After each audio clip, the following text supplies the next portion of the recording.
this session would be more of detailed idea of what machine learning is.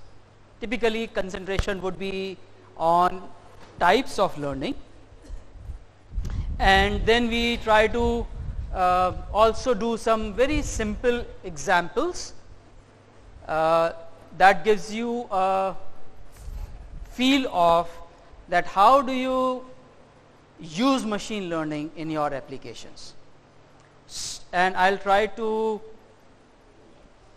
throw various application domains in a sense. I'll try to work out with basic problems, and those basic problems could be, well, one of your problem. So I'll just define broad problems, and you can try fit in your problem in those contexts. And we'll work with some examples. अगर आप लोग laptops लाए हैं, use करना चाहते हैं, so we can have that session कुछ एक आध कर देंगे if time permits, and so we can have that session कुछ एक आध कर देंगे if time permits, and towards the end then we will be also talking about a little bit on interpretable machine learning. That is the trend in which we will be moving on. So that's another definition which we have not worked on in the first session. So this is a little more detailed and more scientific definition. It says machine learning is a study of algorithm that improves their performance, and let us call the performance as P, and at some task the task is given and let us call as T, and with experience, and that experience is called as E. And so we need to define our problem in perspective of P, T and E. So that is how we define a pair or tuple in the machine learning perspective. So this is a little more mathematical scientific definition of what machine learning is. So what happens in machine learning if we want to practice machine learning? So typically it is about predicting something. So in first session we have been talking about that in machine learning we try to make a machine learn, and we have seen that there could be various ways in which machine could be made to learn, and then what we want from that learned machine.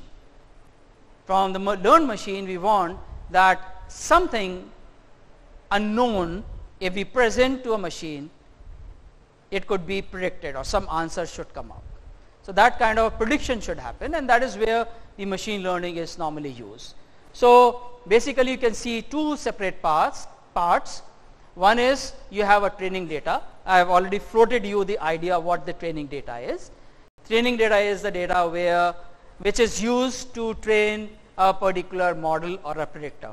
When I say model, this means algorithm which resides on a machine or a computer. So that's all one and the same thing. A model, a predictor, an algorithm or a computer machine, to me everything in that perspective is same. So based on the training data we try to make the model learn, and then what we want is in future some unknown data would be presented, and we expect that the model that has been trained on this training data should give us some kind of a prediction. So that is the basic objective what we want, and that is where we try to use machine learning in practice. So actually it is not simply writing a program like we have been doing. So it is not only automation, it is automating automation. So that is what I was just mentioning earlier as well. So it is not only automation, it is automating the automation. So there is one step up. So the programs are also adaptive in nature, and they adapt to the data or experience that is being given. So these are the following steps that you need to take in order to apply machine learning in your own problem. आप जिस भी domain में काम करते हैं उस domain में ये फॉलोइंग पॉइंट्स आप कंसिडर करेंगे अगर मशीन लर्निंग यूज करना चाहते हैं. So you need to understand the domain. So अभी डॉक्टर साहब से बात यही हो रही थी कि unless and until we understand what is the domain of a problem, we really can't make good predictors or a good models. So ultimately the knowledge of a particular domain in which you want to work is foremost. Prior knowledge and goals. So that at times becomes a big issue. So those who have worked up with some kind of statistical courses or some statistics in some sense, so they are aware of what is the importance of proper sampling. So information तो बहुत है, क्या सारी information machine को देख सकते हो? एक सवाल अपने आप में problem है. How do you feed all such things? This again would be a problem. So we can't do that. We can't throw off all the infinite information on a machine. So then what is the best that we can do? We have to sample up. So we sample out certain things. While sampling, what we need to understand, and this is very important, that the samples should be representative of the whole problem space. अगर पूरी problem space को represent नहीं करता तो वो model ही ठीक नहीं बनेगा. So कई बार machine learning use करने के लिए use करते हैं, but ऐसी basic चीजें they simply skip off, and hence they land up in creating a model which will not work, and then they say the machine learning is not working. So you have to be careful with what you are using with. So you need to understand the domain, take the proper samples, prior knowledge, what you aim for, all these things should be clear. Data integration, selection, cleaning, pre-processing, etc. should be done. So कई बार ऐसा होगा जो data मिलेगा वो आपको इस form में नहीं होगा जो मशीन लर्निंग एल्गोरिथम यूज कर सके. We are fortunate that we have a session earlier on data processing as well. हो चुका है ये. So you are all aware, and let me not speak much on that. So but it would be required, and pre-processing of data is very, very important phase in machine learning.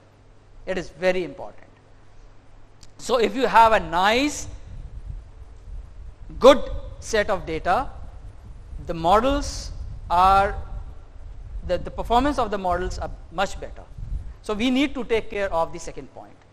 And then you have to learn the models, you have to represent a model, you have to pick a particular technique of representation of a model, like we have talked about neural networks in the morning or fuzzy in the morning. There are decision trees and there are Bayesian theorems. There are so many of them. There are classical ways to find out all these machine learning representations. So we have to use and apply the learning laws. I am just squeezing this point because I have not discussed much on either the learning rules or what to learn. But this is again an important area which needs a lot of understanding, that what all models would be there to learn. So I will be briefing about these things in coming slides. And then you need to interpret results and consolidate and deploy discovery knowledge. So the idea that has been floated is कि जो machine learning का output आ रहा है अगर उसको interpret करके knowledge बना सकते हो, क्या वो नॉलेज दोबारा से फीड कर सकते हो back in the model and act as a knowledge base. So this is actually a loop that will happen, and it would be adaptive loop that keeps on updating the whole machine. So that is a kind of a loop that we will be working with. So work with the existing domain knowledge, data integration, pre-processing, create a model, learn it, interpret results, consolidate, deploy discovery knowledge, feed back the knowledge, and again keep on doing with the newer data sets. So this is a kind of a continuous process that will happen. Broadly, there are three kinds of learning. That is supervised learning, unsupervised learning, and reinforcement learning. So as far as learning is concerned, teachers are best to talk about how to make a student learn. And these all things are derived from the way you teach the students actually. So supervised is training data includes desired outputs. So this is one of the most popular kind of learning. Supervised learning says that you have a teacher with you, a system is presented the input, and teacher tells what should be the desired value or what exactly is the output of the given input to the system. So for example, to a nursery class student, you teach how to draw A, and the student may not be able to draw A either in a straight line or some crooked lines, or maybe italics, or maybe short line in one side, and then you keep on teaching, oh no, this is the way you teach, you write A. And what you do is something very important, that you keep on repeating the patterns again and again till the student learn what is the correct way. So there is a supervisory action on the input, on the output obtained from the input to the system. So there is a measure, and you try to always come close to the desired value. The system is adaptive based on the error difference of what is achieved and what is to be achieved or the desired value. So इसका difference जो है, जो evaluation की बात कर रहे थे, उस इवैल्यूएशन एरर से मॉडल के पैरामीटर्स चेंज करते हैं और वो इस तरीके से करे जाते हैं जिससे कि आउटपुट डिजायर्ड वैल्यू के पास आ जाए. So that is only applicable in the supervised learning because the desired value is known. So this takes care of very large application domain, and some of the application domain we will be discussing in latter part of this session. The second kind is unsupervised learning. In unsupervised learning, the scenario is that we don't have any teacher, only the data is present. And then what is to be done to that data? The data is there which is not labeled. क्या ये point पिछले data analysis में cover हो चुका है? So you have all, this is all covered, all the types of training have been covered. So this is a repeat. So I'll just move fast and show you some applications then. So but otherwise, what do you do in the unsupervised thing?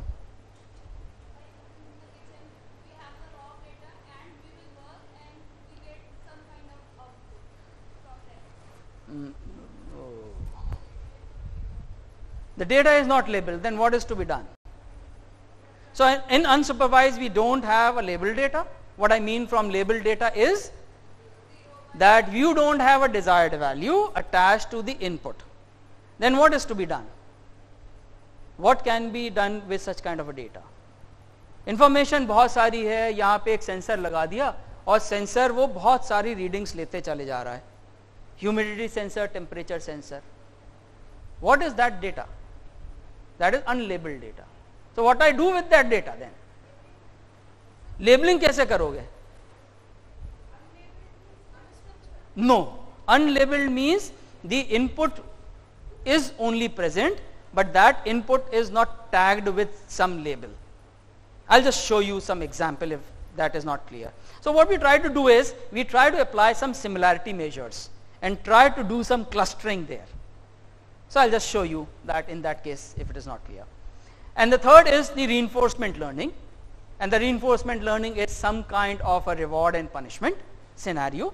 So it is, the teacher is not telling exactly what is the desired value, but the teacher is simply saying yes, this is right or this is wrong, and based on that the corrective measure is done. So it's a different kind of learning, and this is exactly how the experiment was conducted on the pigeon, by the way. So this is some example, supervised versus unsupervised. So for example, in supervised kind of a thing, we have some inputs like you have this image, you have this image, you have this image, and you have this image. And we have put a tag to these images. So for example, the tag is duck or not duck. It's a simple kind of a thing. So the expectation is that if I present a particular image which is tagged, then this machine should learn, this predictive model should learn from the supervised way that a particular image is in the category of duck or in the category of not duck. So it's a two-class problem. Two-class in a sense that output have got two values, either it will be a duck or it will be a not duck. Given a particular input, that could be a type of image or it could be anything for that matter. But in this example, it is an image. So you have to find out whether the image belongs to which category, a duck or a not duck. So the idea is that we train it on the known training set and then we check on something different and try to find out that to which category a new image or new data set belongs to. On the other side, if we talk about supervised learning, so all we have is these images. But we don't know really what these images are. That is the difference between the tagging or labeled data and unlabeled data. So we have got the images. The data is there, the input is there, but these are not labeled. So we don't know really what is done, what is to be done. Then what we normally do is, or the application of such kind of a thing is, that we try to group them on some similarity measure. So I can group the audience here on some similarity measure. The similarity measure could be those who are wearing red and those who are not wearing red. I can create two. So those who are wearing red are happy. And so I can have some other things as well. Those who are wearing full sleeve shirts versus half sleeve shirts. I can create these kind of criterias, and based on these I can group them up. Okay? So these criterias are actually self-generated. Self-generated in a sense that each of these individual do have its own properties. And then there is a comparison of each data set with another and try to match that how much the two data are similar or dissimilar. And if they are similar, we try to group them together. It's all automatically done. I'm giving you certain conditions, but it is all automatically checked on some basic matching criteria. The matching could be based on many ways, Euclidean distance norm, those who have done something, or it could be a max-min kind of a operation, or there could be some other mechanisms as well. So that is the difference between supervised and unsupervised. So in unsupervised, what best we can do is, we have grouped them as three different groups. It's not easy. And there should be doubts in your mind with unsupervised कि आपने किस basis पे उन तीनों को एक group में कर दिया. ये भी तो कर सकते थे कि दो को एक और एक को अलग, क्योंकि दिखने में तो कुछ ये अलग लग रही है ना. तीनों को कैसे कर दिया? Yes, the objection is very true, and this is exactly the problem of clustering. So how do you know how many such similar clusters are existing in the data set? That's a big problem. Unlabeled data के साथ दिक्कत ये है कि कितने clusters हैं ये बताना मुश्किल है, क्योंकि आपके पास एक basic idea है matching का. And there are researches going on for that. There are some indexes or quality measures which suggest कि इसमें इतने clustering groups होने चाहिए. So there are ways and mechanisms by which we try to find out that how many such groups are there. Once the groups are formed, then you can tag these groups or clusters with a label and then it become classes. बहुत सारी terminology use करिए. Supervised में we already have classes क्योंकि ये label data है, ये एक class, ये दूसरी क्लास. अनसुपरवाइज्ड में we don't have any classes because there are no labels, only data set is presented. उसके क्लस्टर्स बनाते हैं. क्लस्टर्स अपने आप में ग्रुप हैं बट हमें ये नहीं पता ये क्या चीज है. उसको जब आप टैग करते हो then it becomes a class. Then you start saying, oh, this is a class which belongs to duck, this is a rabbit, or this is something else. So let us see in a hypothetical scenario. So again I asked this graph right in the beginning, just I'll be using some graphs so that you have the understanding of this graph. x1 x2 एक और important concept देना है कि ये जो graph है x1 x2 में plot किया है. What is x1 and x2? These x1 and x2 are the features of data. So I am adding a new word, feature. So feature is something which determines what the data is. Data is defined on two variables x1 and x2. तो अगर एक कोई dot है, यहां पे ये data है, ये किस पे डिपेंड कर रहा है? x1 की वैल्यू और x2 की वैल्यू. So how it is defined और what is the property of that point? It is based on two features, x1 and x2. So if you change x1, the data point changes based on x1 and x2. There are two separate kinds of data. One is the circle, another is red cross. The moment you have these kind of symbols, it means कि ये एक तरीके का data set है, ये दूसरी तरीके का डेटा सेट है. क्या आप बता सकते हो ये सुपरवाइज्ड है या अनसुपरवाइज्ड है? लिखा हुआ supervised, but is the meaning clear? So if the labels may not be really genuine labels as such, but I am defining red crosses as one kind of a data, the label could be put up. और अगर ये data हो, इसमें भी same data है, but यहां पे सब एक से दिख रहे हैं. This is a unlabeled data. We have not labeled it yet. We can form a cluster which visually we can make it. This is one cluster, this is another cluster. और cluster किस तरीके से बनाया? क्योंकि ये सब आपस में पास पास हैं और ये सब आपस में पास पास हैं. पास पास means the matching criteria is met with, and hence we form a cluster. And hence we can use these as clusters and then we can put it up as label. So by this example, the concept of supervised and unsupervised data should be clear. Any questions on this? So supervised learning algorithm tried to model relationship and dependencies between target prediction output and the input features such that we can predict the output value of the new data. So that is the whole story behind supervised learning.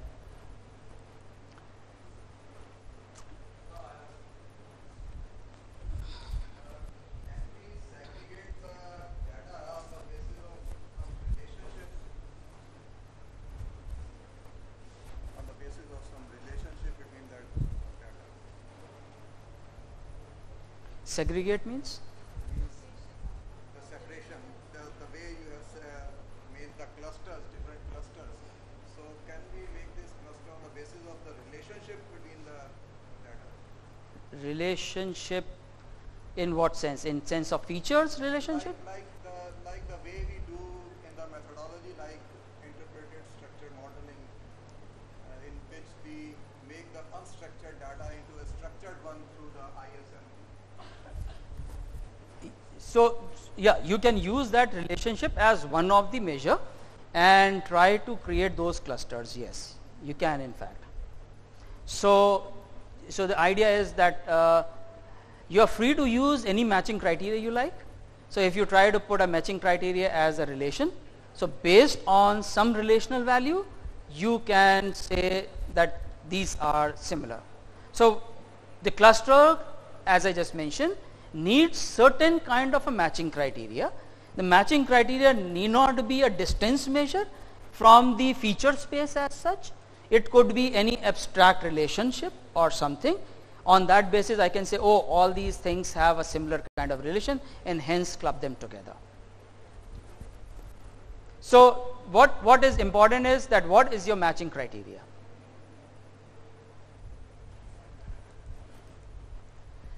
So the learning approach of supervised learning is different in a sense that normally it is thought कि computer को सिखाना एक programme बना दो, input आएगा, उस programme की मदद से आउटपुट देता जाएगा और उस प्रोग्राम में जो करना है सारी चीज कर दिया. But typically this is not happening in this particular design of supervised learning. So what is happening here is you provide the input to the machine generates an output, and the output is based on some adaptive parameter. जो भी आपने model choose किया machine learning का, उसके parameters को के हिसाब से आउटपुट जनरेट होगा. This output is compared with the desired output and the error is generated, and based on this error you have to use some learning algorithm that fine tunes the adaptive parameters such that the output becomes much closer to the desired value.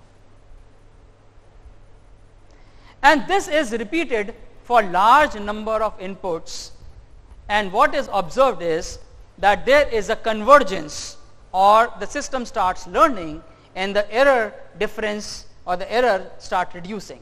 The difference between the actual output and the desired output gets reduced. So the real changes would be done by this learning algorithm. So that's where the learning algorithm is important. In supervised learning, typically a gradient descent is one of the well known things, कि अगर सीखना है, error को कम करना है, तो पहाड़ के ऊपर से नीचे चलते जाओ, तो as you fall down the gradient, and that is how you minimize the error and try to find out the minimum error. So this is one of the essence behind the learning algorithm, which is famously called as a backpropagation algorithm in neural networks. Okay, so there could be different types of problems with supervised learning. So supervised learning would say कि ये जितने red dots हैं, these are experimental data, for example. So आपने experiment किया दो features में x और y, और इस x के हिसाब से कुछ y generate हो रहा है, and you have a data point representing that. And we are interested in is that we want to find out what is the y value for any given x, for which we have not done any experiment. So ये data set कैसे आया, मैं दोबारा बताता हूँ कि आप यहाँ पे x की value Lee and you have measured what is y, फिर x की value यहाँ ली, you have measured y, you have done for all the points actually, and you have got all the points. That is a kind of experiment that you have done. Now we are interested in is, suppose if there is any input x for which we have not done an experiment and I want to find out what is the output, that is a kind of a prediction, that is what you want. So उसको कैसे करोगे? So उसके लिए ये जरूरी है, we have to from this data set find out what is the underlying function or the function that fits the best. So for those who have done mathematics course at some level, this is a straightforward regression problem. So that's a straightforward regression problem. The problem with regression problem there is कि आपको ये कैसे पता चले कि कितने order polynomial का curve fit करोगे. So you start finding out कि ये best है कि नहीं, या इसमें errors हैं, और उसको पता करते हुए it is a hit and trial kind of a thing, and you keep on finding out that. What machine learning can help you, or neural networks can help you, is that this curve or underlying function is automatically found in a data driven mechanism. आपको केवल data present करना है, the weights are automatically learned, the system is generated, which is a model free system, it generates you a prediction output without telling you what is the underlying function. It generates a function of its own based on the weights of the connections of the network. So that is how it works. So this is what is done in the supervised learning. So what is important again is approximation and generalization. अब आपको data points दिए तो आपका पहला काम ये होगा उस डेटा पॉइंट से आप एक मॉडल बनाएंगे और मॉडल इस तरीके से बनाएंगे कि एरर सबसे कम हो जाए. आपको क्या पता है? आपको जो डेटा पॉइंट्स दिए वही पता है. उसके बेसिस पे आपने एक मॉडल बनाया, रिग्रेशन किया, एक कर्व को फिट कर दिया और वो बेस्ट पॉसिबल जो भी मिनिमम आया आपने निकाल लिया. अब सवाल एक और जो बड़ा सवाल है वो ये कि अगर कोई अननोन डेटा है उसका एरर जो प्रेडिक्टेड मॉडल है या कर्व है उस पे कितना आएगा? क्या उस पे भी मिनिमम आएगा? That is a question and that is a bigger question and that leads to a generalization. So what we look forward is कि जो अनसीन वैल्यू है वो भी ऐसी होनी चाहिए जो कि जिस इस कर्व से जो प्रिडिक्ट करते हो उससे एरर कम आए. There are various blocks here. For example, something is called as overfitting. कि अगर आपने बहुत हाई ऑर्डर पॉलिनोमियल फंक्शन ले लिया तो हर एक डेटा से ये पास हो जाए. यहाँ पे डेटा से पास नहीं हो रहा ना, कुछ डेटा दूर दिख रहे हैं, तो मैं ऐसा फंक्शन ही बना सकता हूं बहुत हायर ऑर्डर पॉलिनोमियल का जो हर एक डेटा पॉइंट को टच कर दे. क्या वो कर्व बेहतर रहेगा? वो कर्व बेहतर नहीं रहेगा. कारण उसका ये है कि उसमें जनरलाइजेशन प्रॉपर्टी कम होगी. तो ये कोई जरूरी नहीं है कि अगर आपका अप्रॉक्सीमेशन अच्छा हो तो जनरलाइजेशन भी अच्छा हो. सो अप्रॉक्सीमेशन और जनरलाइजेशन में अंतर समझना जरूरी है. So what we are going for is a good generalization with a reasonably good approximation. So for supervised learning we can have classification, we can have regression. Unsupervised we can have clusters and we can also have dimensional reductions as application. I'll just pick up these applications after this slide. Let me quickly mention what is a reinforcement learning as well. So in reinforcement learning what happens is that the learning algorithm is called as an agent. The environment gives the input to this learning algorithm based on which it takes a action, that is output of the machine, which goes to environment, and environment generates a signal which is either a reward or a penalty, and based on that the algorithm correct automatically the previous action. अगर action पे penalty है तो it corrects it and backtrack the action and checks not to repeat such action. So this is a kind of mechanism that happens in reinforcement learning. यहाँ पे desired values नहीं दी हैं, केवल environment से आपको ये पता चल रहा है ये काम ठीक किया या कि ये काम आपने गलत किया. केवल इस basis पे आपकी learning हो रही है. So I'll just move on to various application domains, and after that we can just work on with some examples.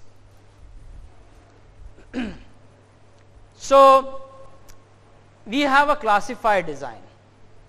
So what I mean from classified design is that the machine learning approach is used to classify the given object.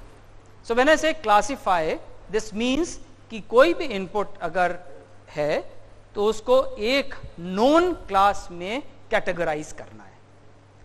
सो अगर इस तरीके का scenario है, ये किस तरीके की data पे प्रॉब्लम सॉल्व होगी? Would it be a supervised kind of a data और it would be unsupervised kind of a data? It has to be a supervised kind of data जहां पे आपके लेबल्स दिए गए हों, उसी बेसिस पे आप एक क्लासिफायर डिजाइन कर सकते हो. So for example, एक illustration दिया हुआ है, you can have some kind of wave. This could be well a ECG wave, for example, or EEG kind of a signal. This is typically a ECG wave.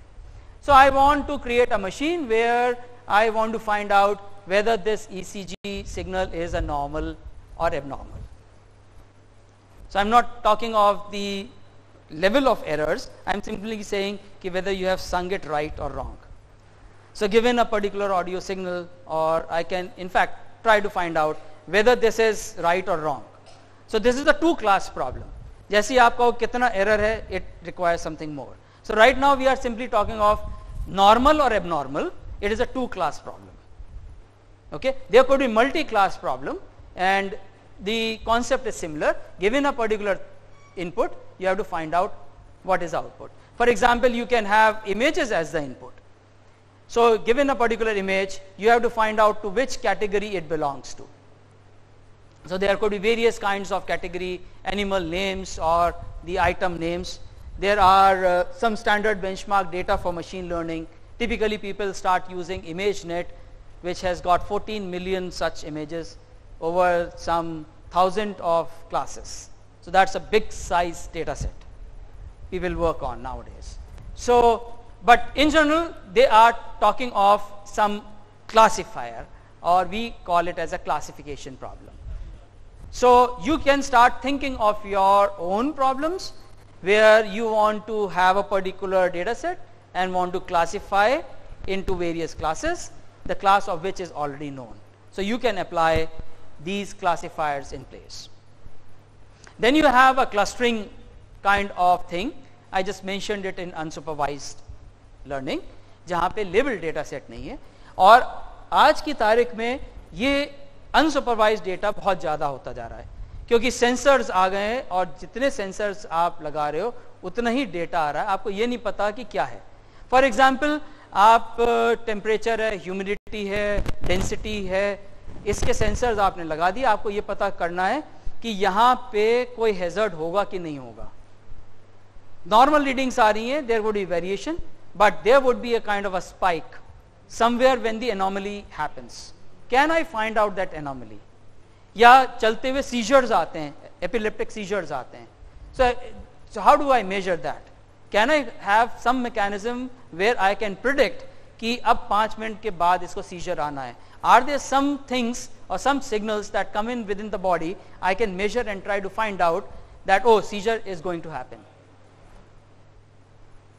So we can in fact try to find out those kind of things, creating some analysis on unlabeled kind of structure.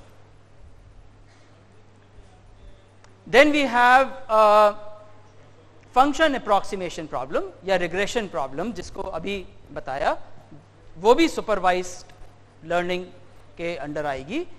उसमें ये है कि आपको जो ये circles दिए हुए हैं, these are the experimental points on the basis of which you have to find out कि ये डेटा किस फंक्शन को मिमिक कर रहा है या किस फंक्शन को रिप्रेजेंट कर रहा है. यहां पे वो बात क्लियर हो रही है. अब आप ये बताइए कि ये ग्रीन है एक लाइन और एक रेड लाइन है, कौन सा ज्यादा बेहतर प्रेडिक्ट कर रहा है, ग्रीन और red? Red goes through all the points and the error would be 0. So this is what is called as a good function approximation. Green के मुकाबले रेड का फंक्शन अप्रॉक्सीमेशन बेटर है. बट जनरलाइजेशन किसका अच्छा होगा? Generalization green का अच्छा होगा. And hence instead of going for a model with a red line, which typically is called as overfitting in our language, that the model is overfitted. Overfitting may not really give you a good generalization property.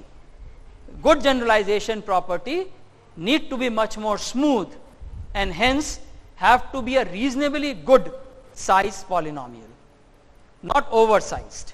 And hence this again is a trick. What is a good model? So there are various ways to measure the goodness of the model itself. So this is a tricky part as far as machine learning is there. So you should be understanding about, you should have understanding of खाली ये नहीं कि data दिया काम हो गया. You should have the concept of function approximation. Training आप इस पे कर रहे हो, एरर 0 आ गया, इसका मतलब ये नहीं है कि आपका model works fine. So normally students apply for various challenges which are internationally open in various conferences. उसमें ये करते हैं कि डेटा सेट दे देते हैं और आपसे कहा जाता है कि आप जो भी मशीन लर्निंग का मॉडल यूज करना चाहो आप करिए और रिजल्ट्स हमें भेजिए, टेस्ट डेटा हमारे पास है. तो स्टूडेंट्स बहुत अच्छे फंक्शन अप्रॉक्सीमेशन करके एरर जीरो करके भेज देते हैं कि we are the winners, but वहां से ये रिजल्ट आता है, जो टेस्ट एरर्स आते हैं वो बहुत ज्यादा होते हैं. And they come up and ask कि सर हमारे तो रिजल्ट्स बहुत अच्छे थे, still why we are not able to get good results on the test. And the reason is that the model was not good generalizing model. Function approximation तो अच्छा है क्योंकि वो दिख रहा है, पता है. So this is something that we need to take care about that.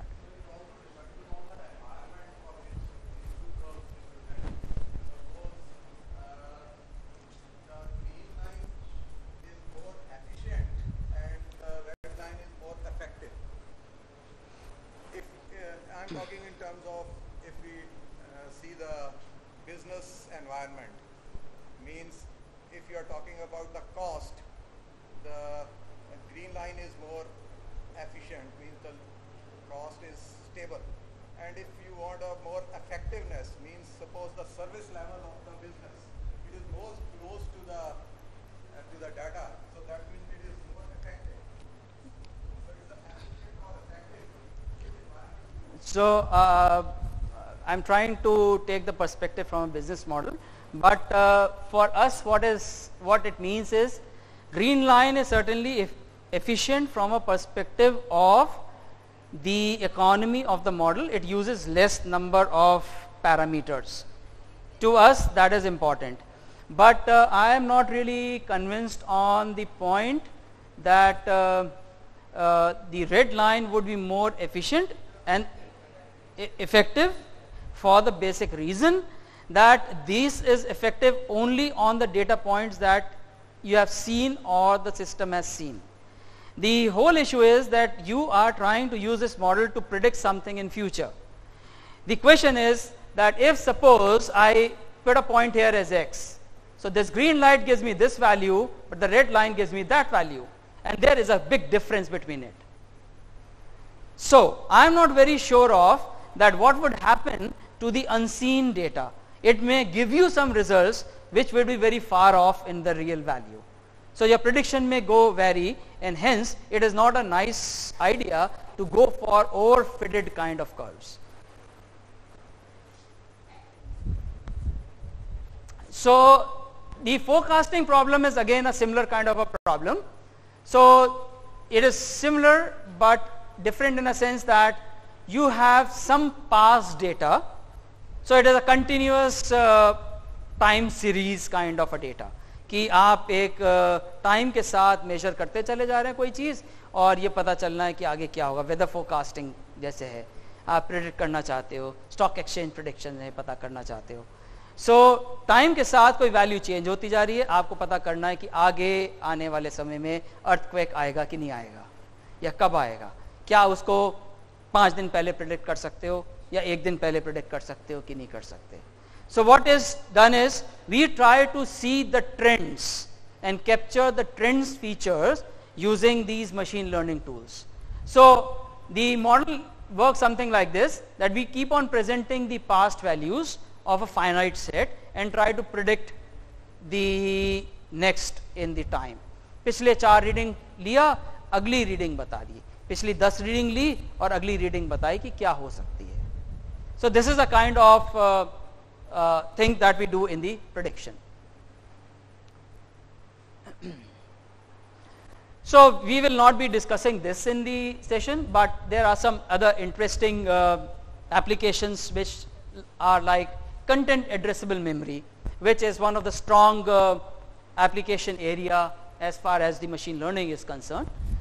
And the difference is again from the perspective of the way human works and the machine works. So how do you store memory in computers? Hard disk में होती है और hard disk में अगर आपको थोड़ा detail पता हो तो हर एक लोकेशन का एक एड्रेस होता है ना, और that address is fixed and उस पे आप कुछ डेटा स्टोर करते हो. So those who have learned C या कहीं पढ़ा हो तो पॉइंटर्स का आइडिया होगा, या everything has got a particular address where you store that number. How do we store? How do we retrieve from computer? वो एड्रेस दीजिए और एड्रेस से वो वैल्यू बाहर आती है.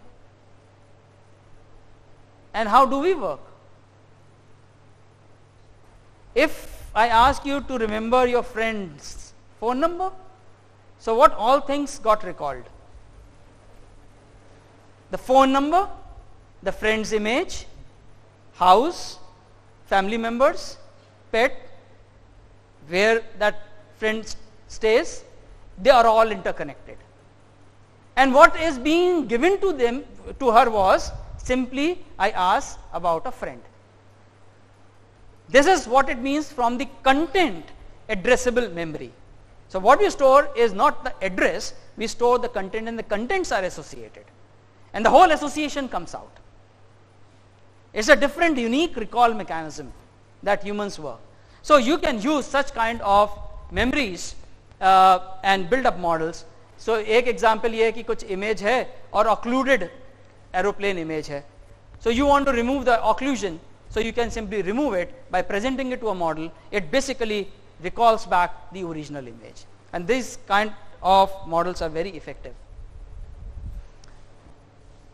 So we have control and optimize. Any science engineering background student may appreciate that we may have some control problems. I want to control the speed of some engine, and I can take a feedback, use a controller which is a machine learning based controller, generate the parameters on which the engine works. The speed will change based on the load torque of the engine, for example. So I can create some controllers which are machine learning controllers as well. You can have optimization problems as well. So let us move to one of the problem that is called as the pattern recognition problem, which is a kind of a classification problem. Given a particular data set or data pattern, we want to classify it into one of the class. So let us see how this problem is defined, and you can put your problem into perspective. So what we are saying is pattern recognition is concerned with machine recognition of irregularities in noisy and complex environment. So what we are trying to do is search for a structure in data. जो data present दिया है उसका structure ढूंढ रहे हैं, और वो जो स्ट्रक्चर है जिस क्लास को बिलोंग कर रहा है, we try to categorize that class as. So humans are good at it. Parents recognize the cry of a child. Amazing, actually. This is amazing. Can a machine do that? Easily identify an individual from a salute, like you have done probably Mahatma Gandhi. I try to make that as the same. Recognize a fast moving car at dusk. Machines are using it like zip code reader, DNA fingerprinting, medical diagnosis, occluded target recognition, signature verification and so on. So ये standard applications आप लोग और कर चुके होंगे. Let us move one step ahead and try to take a very simple example, and the example is to create a classifier. I want to create this pattern recognition machine or classifier whether it will rain or it is sunny. अब आप लोग जवाब देना शुरू करिए. ये कितनी class problem है? How many classes are there? There are two classes, whether it rains or sunny. Output में या तो हमें ये चाहिए ये रेन या Sunny. There are two classes, and what is the criteria on which we find out that it will rain or it is sunny is based on temperature, wind velocity, relative humidity and cloud cover. चार चीजें ली. ये चार चीजें क्या हैं? These are features of the input data. So एक जो pattern है उस पैटर्न के चार फीचर्स हैं. So I want to recognize, for example, a flower So how do I recognize a flower? Colors, petals, fragrance, texture and so on. इसमें कई सारी चीजें आपने बताई और बिल्कुल ठीक बताई, ये मेजर कर सकते हैं. इसमें क्या अगर आपसे कहा जाए कि रोज फ्लावर चाहिए, so can you tell me one key feature that would differentiate or that is only required? Fragrance. So अब यहां पे एक और कॉन्सेप्ट दिया कि फीचर्स भी ऐसा नहीं है कि सारे फीचर्स की जरूरत हो. There would be some features which would be dominant features. And if you try to use those dominant features, your classification would be much more effective.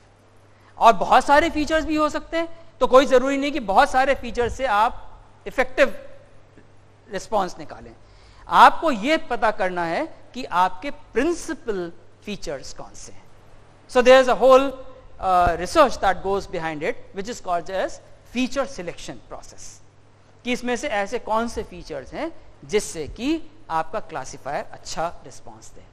जैसे आपने रोज के लिए इमीडिएटली एक फीचर से ये बता सकते हो कि फ्लावर कौन सा था. पेटल भी नापो, सेपल भी नापो, सारी चीजें कर लो, and you can create large data set. Oh, that is fine. But you know the idea now that importance of a effective feature is always there. So we have to look forward for the principal features while working with this. So what we have said, एक pattern है, pattern में है features, और अगर graph में plot करना है तो क्या होगा, 2 फीचर्स का 2 डायमेंशनल, 3 फीचर्स का 3 डायमेंशनल, 4 फीचर्स का 4 डायमेंशनल स्पेस में. सो विजुअलाइजेशन के लिए we will try to work with 2 dimensional problems, something like this. So अब मान लीजिए कोई एक प्रॉब्लम है, ये सारे डेटास हैं और इसकी ये triangle blue is class 1 and class 2 is the yellow hexagons.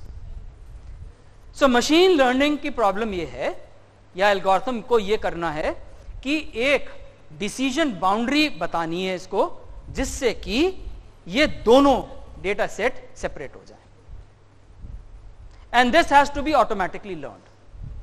So what is each of these points? Each of this point represent a data. Data may have large features. ये एक data set उस particular एक individual pattern को represent कर रहा है. अब हमें काम ये करना है कि अगर क्लासिफायर बनाना है तो ये सारा डेटा यूज करते हुए एक डिसीजन बाउंड्री ड्रॉ करनी है, चाहे वो स्ट्रेट लाइन हो, चाहे वो नॉन लीनियर हो. इट डिपेंड्स कि डेटा किस तरीके से है. This is art. Now this is an art rather than science. How do you draw this decision boundary? Because decision boundary जब आप बनाते हो तो given training data पे बनाते हो, but actually हम किस लिए यूज करना चाहते हैं क्लासिफायर? कि जो अनसीन डेटा है उसको बताने के लिए कि ये किस क्लास में बिलोंग करता है. So if suppose this is a new measurement, so this would fall in class 2. तो अगर मान लीजिए ये कोई दूसरी तरीके से बनाई जाए तो ये भी हो सकता है कि जो नया डेटा सेट डिसीजन बाउंड्री के आसपास हो, वो it may have a chance that it could be called as a class 1. So it depends on where do you have a decision boundary, and the skill is how do you create this decision boundary. So this is what machine learning algorithms are doing by taking the data and learning where is the decision boundary. तो back end पे कर क्या रहा है, वो ये काम कर रहा है. कोई भी फ्रेमवर्क होगा काम यही करेगा कि वो डिसीजन बाउंड्री ढूंढ रहा है गिवन डेटा सेट से, जिससे कि 2 पार्ट्स में डिवाइड कर सके. So basic classification problem is given some samples of data measurements of a real world system along with the correct classification for the patterns in that data set, make accurate decisions for future unseen examples. So this is what we try to do in classification problem. Let us take another example. So this is an example of iris flower. So ये एक standard machine learning का data set है. इसमें ये example दिया गया कि एक आयरिस डेटा है, कोई botany biology from physics background कोई नहीं, so you have seen this iris flower? No, heard of iris flower? So this is typical flower which has got 3 subspecies. One is Setosa, versicolor and virginica, and they have a difference in these flowers. So the task for the botanist is that they want to identify these flowers which in general human can't see it, and hence they are trying to take help of machine learning, and they try to find out what this data set would be. तो काम क्या किया? काम ये किया कि flowers बहुत सारे इकट्ठे करे और sepal length, sepal width, petal length, petal width नापी। एक्सपेरिमेंट कैसे करा, किस तरह मशीन लर्निंग अप्लाई कर रहे हो, ये एक छोटे से एग्जाम्पल से समझा रहे हैं। So if I is the problem clear? We have flowers, I want to identify कि कौन सी सबस्पीशी है। How do I set up the data? I keep on measuring the data. So typically इस benchmark data में 150 patterns हैं, इस तरीके की वैल्यूज हैं। So length 5.1, 3.5, 1.4, petal width 0.2। So इसमें कितने फीचर्स हैं? 4 फीचर्स। कितनी क्लासेस हैं? 3 क्लासेस। Very good. 4 फीचर्स कौन से हैं?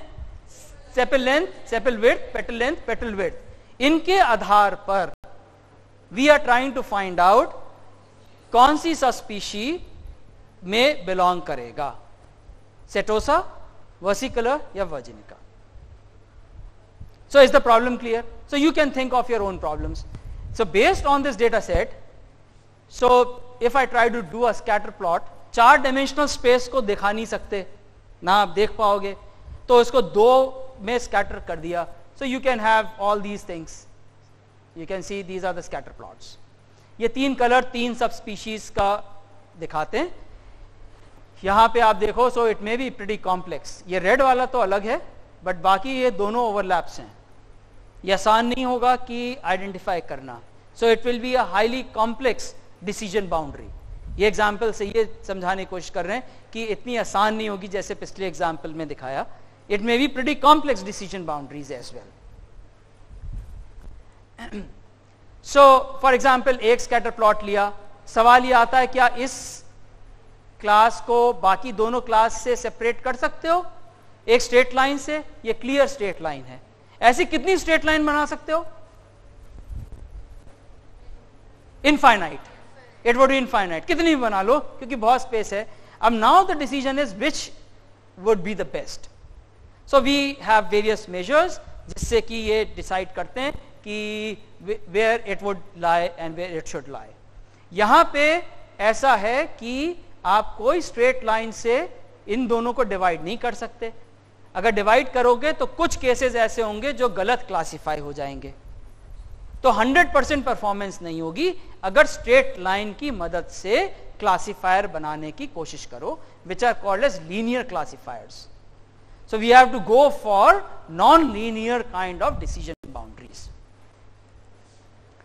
ओके, सो न्यूरल नेटवर्क की मदद से कैसे इसको सॉल्व कर सकते हैं कि यहां पे 4 इनपुट्स ली, सारे जो फीचर्स हैं वो प्रेजेंट करे, आउटपुट जनरेट हुआ. कैसे हुआ? इन न्यूरॉन की कंप्यूटिंग से और यहां के वेट की वैल्यू से. इन आउटपुट्स को कंपेयर किया डिजायर्ड वैल्यू से.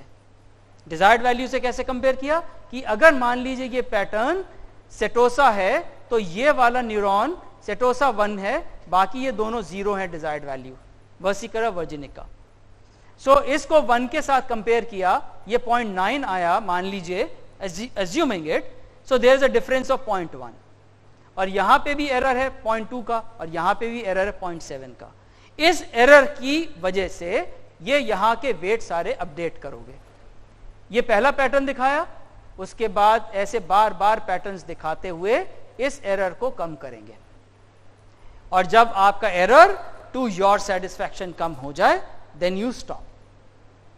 So the approach is repeated pattern presentation and learning. So that is what is the feature of supervised learning. So after learning, if you try to present something, so it is almost giving you a almost close to the desired value, where we can find out what this pattern looks like.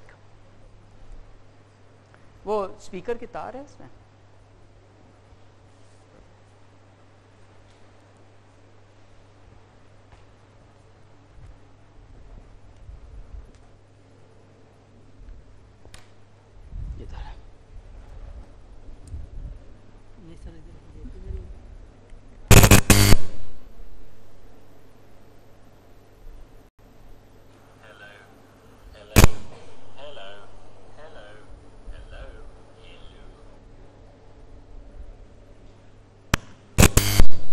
चलेगा? Okay, so another example is of voice recognition. So the problem is that there are two sources like Steve and David, and we have to identify that which is the person who is speaking, for example. So what we try to do is we try to ask them to speak hello multiple times and record it. चलेगा नहीं है? So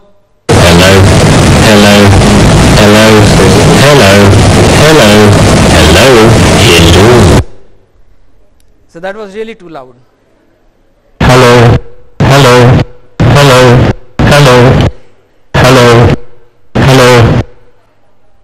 So to the human ear you can make out the difference, and so how to make the machine learn? So what is the way? कोई बाहर से भी आ गया?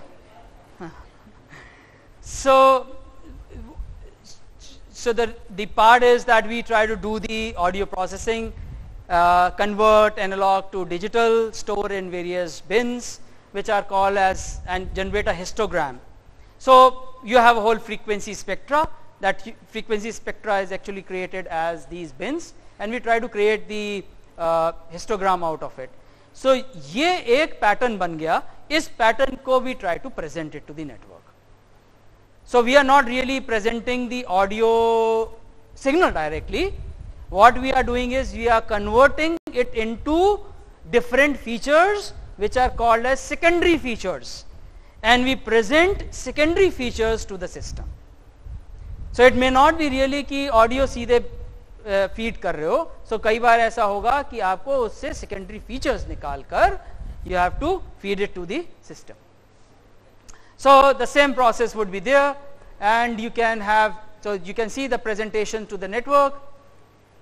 Output generate हुआ, output is compared with the desired value, and then again there would be a feedback, and this is repeated till the error is reduced. And then once the process is done, the training is done, so we are able to identify the speaker, who is the speaker speaking. Okay, so let us try to do a small exercise. कैसे करेंगे? है इनके पास तो pen copy है, आप लोगों के पास है? चलिए अब एक कुछ एग्जाम्पल इस तरह बनाएं कि we want to predict the gender of a student. So we want to identify whether the student is a boy or a girl, and that's just a random example, a small example. So can't think of any other features as simple as let's try to measure the height and the weight. और भी features हो सकते हैं जिस basis पे you can find out whether the person is a boy or a girl. You can click a photograph, record the voice, and do whatever you like. But let us try to keep it simple for the perspective of creating the first classification problem, and let us try to have some two value. So let us keep height and weight, and so based on this, can you tell me what are the features of this classifier? So the features are exactly the height and the weight. So can you plot the data? How would the plot data look like? So अगर data है तो कैसा होगा? Height कुछ नापिए, weight कुछ नापिए, and then you can have a gender, girl or a boy. So based on various heights and weight, you can have the known data should be there, और उस known data से you can create this kind of a data set. And then what you do is you try to have a plot. So I just randomly plot it based on these, and incidentally the blue are the girls, the boys are on the red. So that is a random data, but the idea is कि इस तरीके का आप example लेके you can work it up. So this is simply an idea to give you how do you translate a problem of your own into a machine learning problem. Then now what is to be done?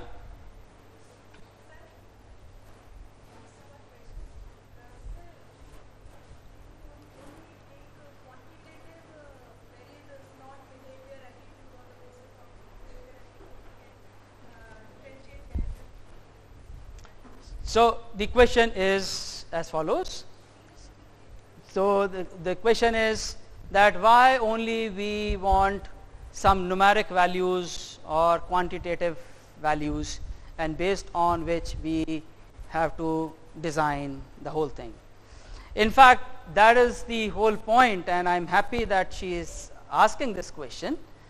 I am all for that the machine should have ability to accept the linguistic thing. In fact, since morning I am trying to do so, कि machine में ये capability होनी चाहिए कि it can accept the categorical statements or linguistic labels which comes from features like behavior, naughty or whatever may be, to a larger extent, to a lesser extent, and maybe we can provide that, which you can't really measure in terms of numbers. You can translate it कि 8 number दे दो 10 में से या 4 दे दो, but again that is a translation. But again you can have a concept based coming things in, and that is where you can use neuro fuzzy kind of models, and that is where we are trying to make machine learning more close to humans. That is exactly what is happening. But unfortunately बहुत ज़्यादा इस area में अभी भी काम नहीं है. If you go and try to search solutions, people still work with these numbers. और अगर बात करें इस तरीके के फीचर्स की, तो वो काम यही करते हैं कि वो ट्रांसलेट करते हैं किसी स्केल पे, और स्केल के वैल्यूज़ को फिर नंबर्स बना के फीड कर देते हैं. So I mean that is one simpler way that can be done, but what your point is very well taken, and that actually would improve the performance if taken care of.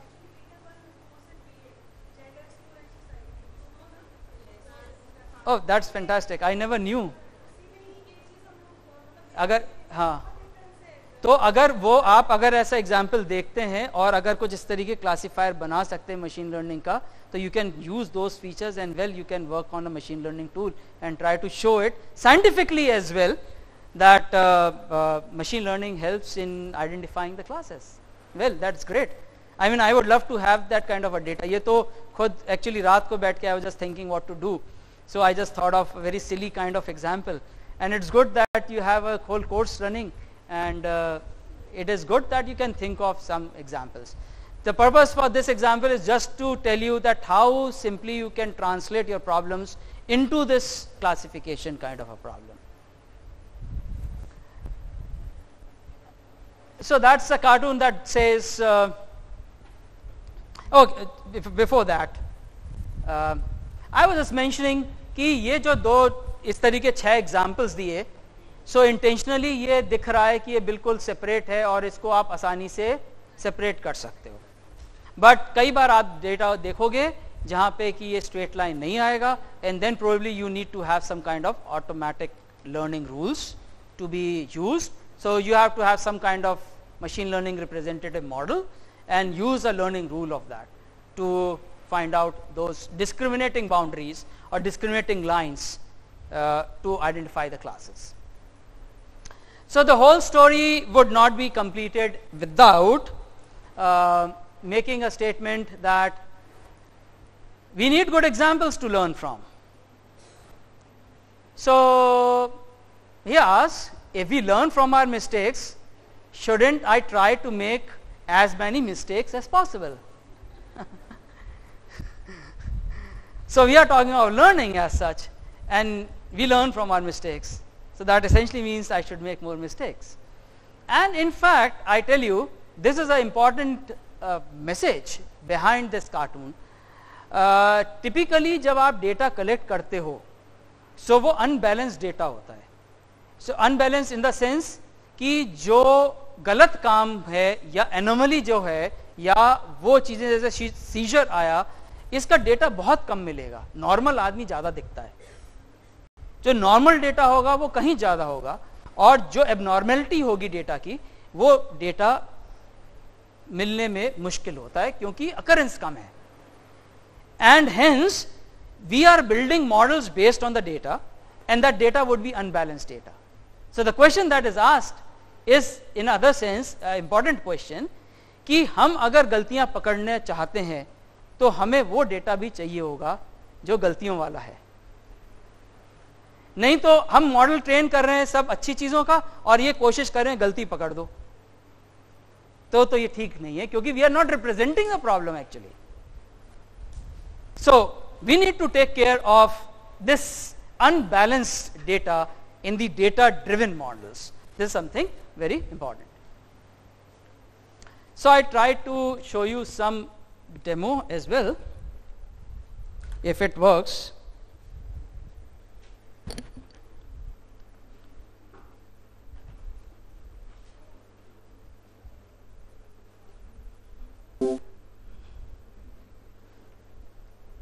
Duplicate. I'll just do this.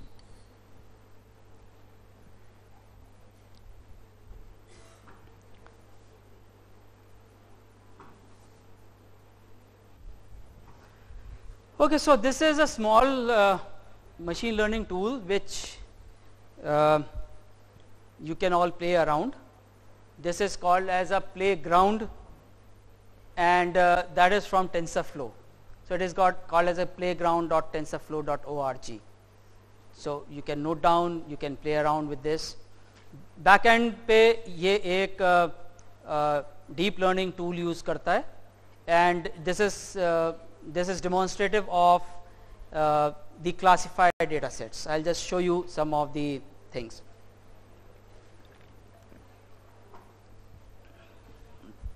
So what you see on the right is the data set.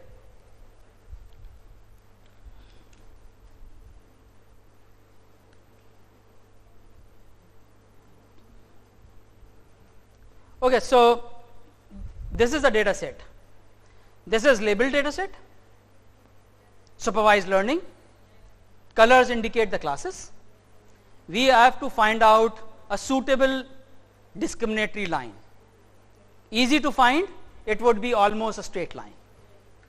So what this is a kind of a neural networks which has got two features, 1 and 2, because it's a two-dimensional thing, and there is a one output, and all we have to do is just run it, and it finds out the discriminating line on its own, straight line. And the reason probably is that the properties of neuron is such that it is able to find out the discriminatory line. The learning rule that is used at the back is the back propagation here. We can pick another data which is a little more complex data. So again, it is a two-class data. So this is one class and this is another class. Can you think of a straight line that separates it out?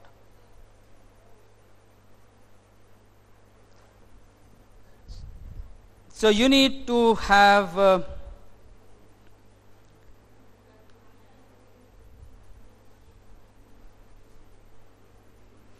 it is trying, but still you can see that there are some errors.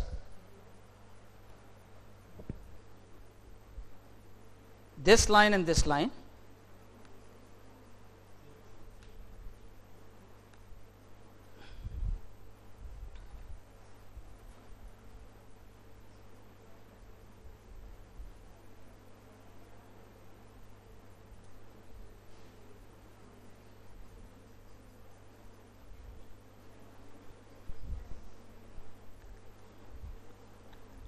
So it is actually doing online training.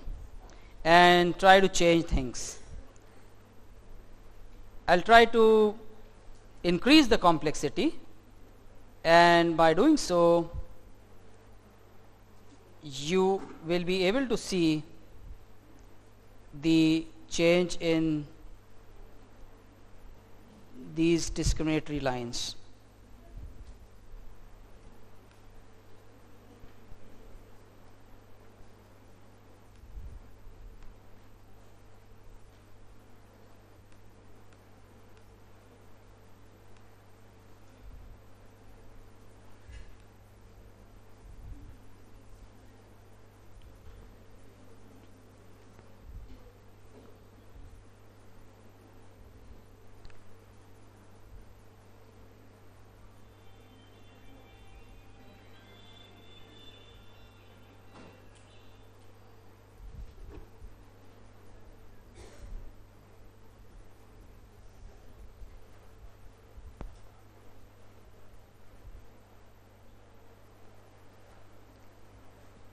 So the idea is that you can have these discriminating line which are complex, but they are still trying to find out the error and trying to compensate and do auto tuning. So you can try various experiments and try to find out various classes. So this is another data set. So how would a discriminatory line look like? It could be a circle, and it should be.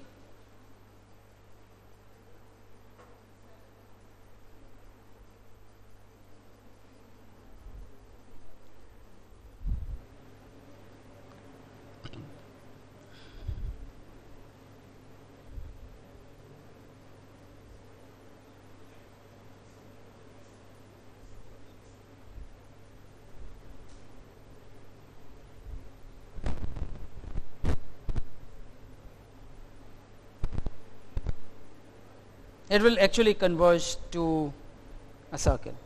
So another important thing that you can observe while these demos are run is that when you work with these kind of algorithms, it requires patience, it takes a lot of time, because what is happening is same, that the patterns are again and again presented, the error is reducing. What it also matters is that where we start from, or the initialization of these models again is very important. So almost it's done, and you have created a classifier. It may not be a circle, but yeah, so it has created a discriminatory line out of it. So you can have a spiral that's even tough. So it has to have a discriminatory line which basically isolate each of the spirals. So as experiment you can try working on this. How much time I have? There is another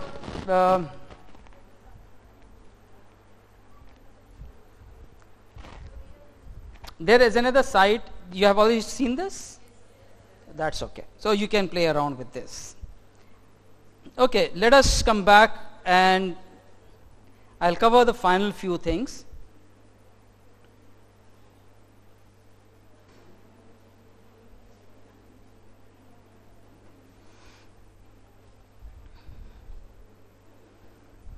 So another example of predict house pricing. So I want to predict the house pricing. So how can I do that? So I need to collect the data. I try to find out the features on the basis of which I'll try to do the prediction. This is a regression problem. So what I want is that I am able to find कि size के साथ related है.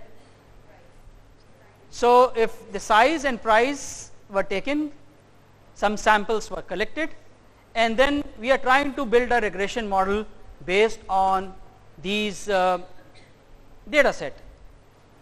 So I can have various kinds of regression model.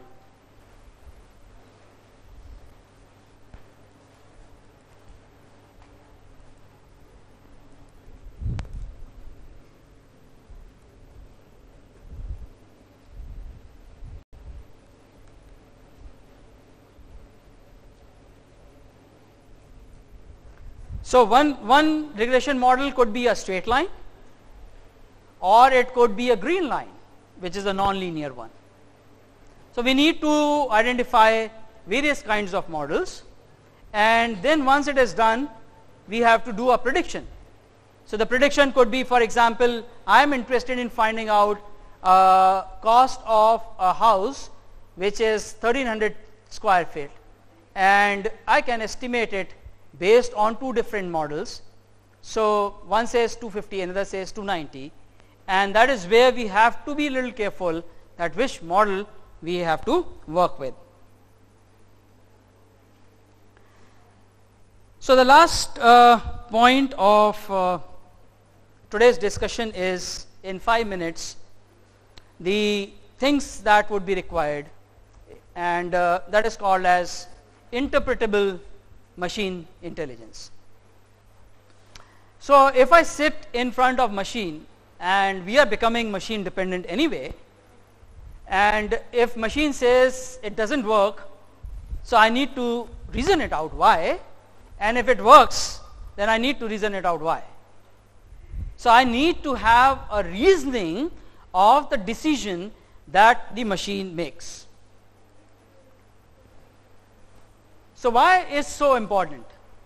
So the trend is that in order to improve the prediction, so the trend what people are using is make the algorithm as complex as possible in order to achieve higher performance. That's the normal trend. But against this, with this extraordinary predictive ability, we are actually losing the ability to understand why such result is there. So the result may be there, but we always doubt whether the result is fine, should we accept. So that kind of understanding and the faith should be generated, which is illustrated from this cartoon. So this says, oh, this is your machine learning system. This fellow says, yep. You pour the data in this big pile of linear algebra, then collect the answers on the other side. So that's what the machine learning is. Then say, what if the answers are wrong? And this fellow says, just stir the pile until they start looking right. So this is exactly what is happening nowadays. People are trying to, show you this face or that face and say, oh, take this data, otherwise this is the result, or this is the result. They keep on trying to say without any justification. And that's where the whole issue is, that people are not really convinced on the decisions that are made by machines as of now. Can we trust model with high accuracy? So that's the question. I can make high accurate models in terms of numbers, but can we trust those? What happens if they learn the wrong thing? जो data present है वही गलत था और गलत चीज सीखी, क्या आप उस पर भी ट्रस्ट करोगे? Is there some way to answer that, to make us understand? There is a risk of misinterpretation, oversimplification, or overfitting. How can we know these things? A model can achieve high accuracy by memorizing the unimportant features or patterns. So if there is a bias in your input data, this would be reflected in the model, and that would be not good for us. So IPL fever is already there, sorry, the World Cup fever is there, and people have started analyzing each and every player, and they normally have analyzed कि अगर इस तरह की ball दोगे तो एक तरह का प्लेयर किस तरह के शॉट मारेगा. So the whole analysis is almost through with that. So similarly, this football coach says to the team, remember the other team is using machine learning on your game to predict your play. That is normally what is done. So the coach says, so kick the ball with your other foot. So you can fool around the machine learning algorithm. So because machine algorithm works only on the data that you are presenting. So if you are playing with the right leg, start playing with the left if you can, and the machine analysis will go haywire. And so that is exactly what is troubling, with machine learning. It has been good, it's producing good results, but these are things that need to be addressed, and that's what I am just trying to mention things. So the right to explanation has come up in European countries as well as in US. I wonder if it is implemented still in India. What they say is कि अगर कोई decision making process machine करती है, so there has to be a right of explanation of the decision. It is enacted as a rule and a mandatory thing. So you have to explain why the decision has been made by this machine, on what basis. And hence we have to talk about interpretable machine learning as a perspective. Or in other words, people also use as explainable AI. That's a term that people are using. Explainable AI, not AI, explainable AI. So that's what the trend is now moving towards. So somehow we always keep on asking this question. Our machines now have knowledge we'll never understand.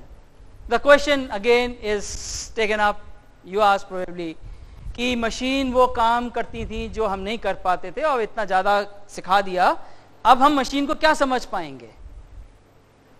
So the question is that what interpretability we are talking about. We are not talking about understanding every detail on how the model works for each data point in training. It is about knowing enough for a task. So a kind of interpretation of why this has happened, why the decision is made, is important rather than how is it done. So we need to figure it out from this perspective as the interpretation. So we need to have explanations to be presented in understandable terms to human beings. That is important. So various approaches. I think this is again okay. So second last slide is how can we achieve this interpretable model is symbolic language insertion. AI started off with symbolic, now it has died off. Time to integrate symbolic and numeric. That's the time. Fuzzy probabilistic inferencing should be done. Causal reasoning for explainability and control should be done. Hierarchical inferencing of learning to be learned.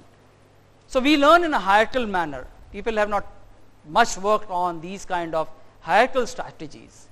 Ability to augment human knowledge is again something important. क्या information data से ही आती है?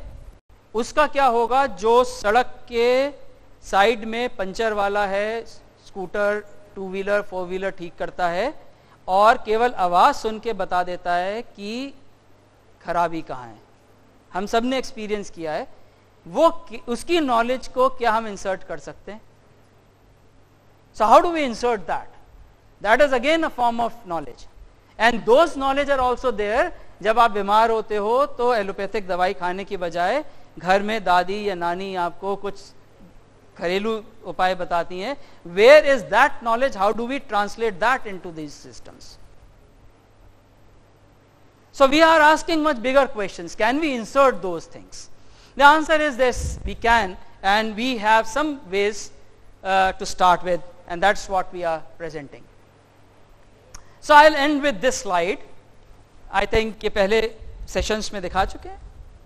So this is UNO Sustainable Development Goals. The world is looking for it. India has also targeted for these goals. These are bigger goals that are needed for the society. All our efforts should target in some way or the other in one of these categories, like no poverty, zero hunger, quality education, gender equality. These are some standard problems that exist in the world. So I like to just stop at this slide. You can see, observe, share these problems. These are genuine problems. Machine learning, we keep on learning. AI, we keep on learning. We teach our students, but what for?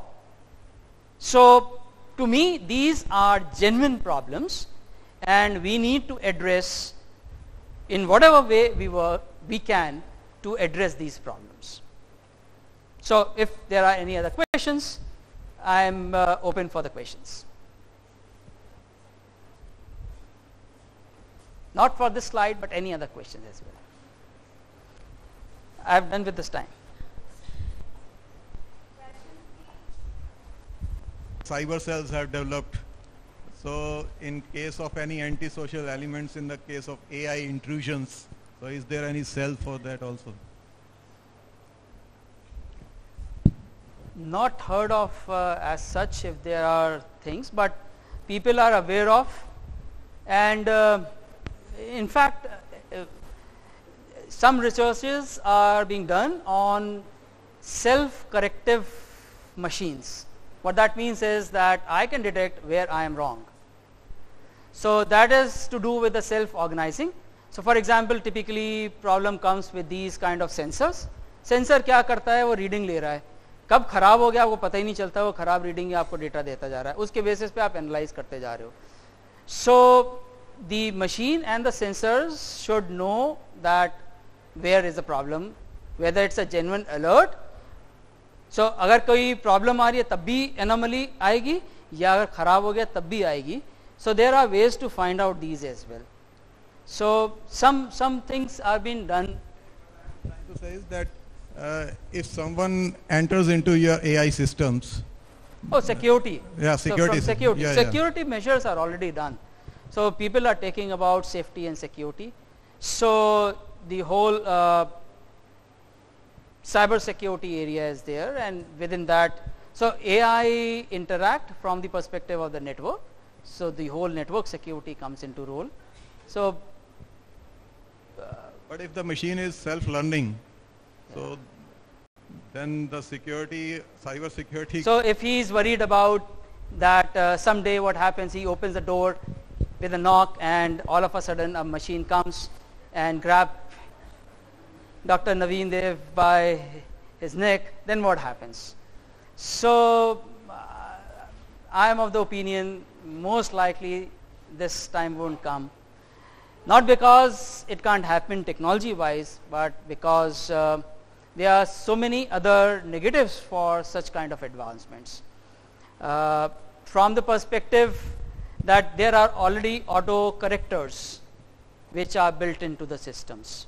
So it's not only that you can be trained as a negative thing. For example, something is happening with the drones, for example. Drones are made to work all things that can be negative as well. But there are certain limits and counters to that as well. So hope the humanity prevails, and there are good things that will stop these things happening.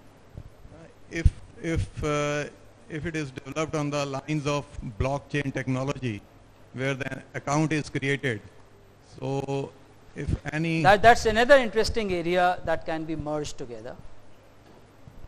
So that's of late the blockchain is still. So the Gartner hype cycle also shows the blockchain as one of the highly rated inflated expectation point. So still the blockchain has also hypes. So that's interesting technology. Yes, of course it is useful. It has been showing some results as well. Security purpose, the security of the same.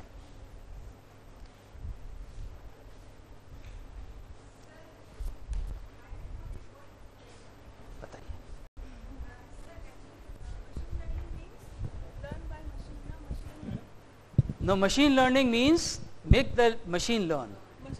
Let the machine learn. So machine get also be punished or reinforced or reward. That's right. ऐसा होता है कि जैसे हाँ, ये तो आप ऐसी एल्गोरिथम्स बनाते हो जिससे कि जो गलत काम है वो ना करे. बट वो ये कह रहे हैं कि उस लेवल पे सोचिए कि अगर मशीन खुद ही अपने आप को कंट्रोल करने लगे जैसे कि हम करते हैं, तो मैं घूमने निकल गया सवेरे बिना किसी को बताए हुए, तो अगर मशीन निकल गई और वो कहीं जाके उसने आग लगा दी खेतों में, तो who will be responsible for that? That's what he is asking. So that's right. The point is then, so people have already started talking of the ethics in AI, an ethical way to learn in AI. So I think 6-7 दिनों में बहुत सारे discussion होंगे on ethics only, and that is something that people are worried. At least I am not much worried about this part personally, because feeling with the technology right now, I don't see in near future this will happen. So I feel pretty safe as this happening from the technological perspective. But the fear of unknown could always be there, कि अगर आकाश से कोई गिर जाए तो हम क्या करेंगे. So those questions will always be there, and hence the questions are valid, and we need to have some preventive measures, and that's where people are talking about these ethical scenarios of AI and preventing those things.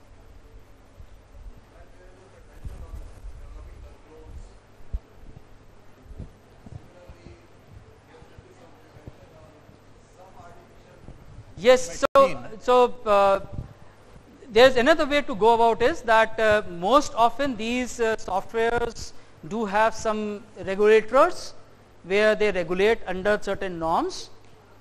Unfortunately, such things have not really existed in AI perspective as such, that we have these set of norms, except for there are basic 6 rules which have been 2-3 decades back, which says that you can have machines which will not harm humans. That's a normal clause that has been written. So if that is acceptable as a general AI scheme, that's okay. That's the only clause that works up till now. So such clauses are there, but who works? And if I sit quietly in my lab and produce something, who can stop me like that? Okay, thank you so much.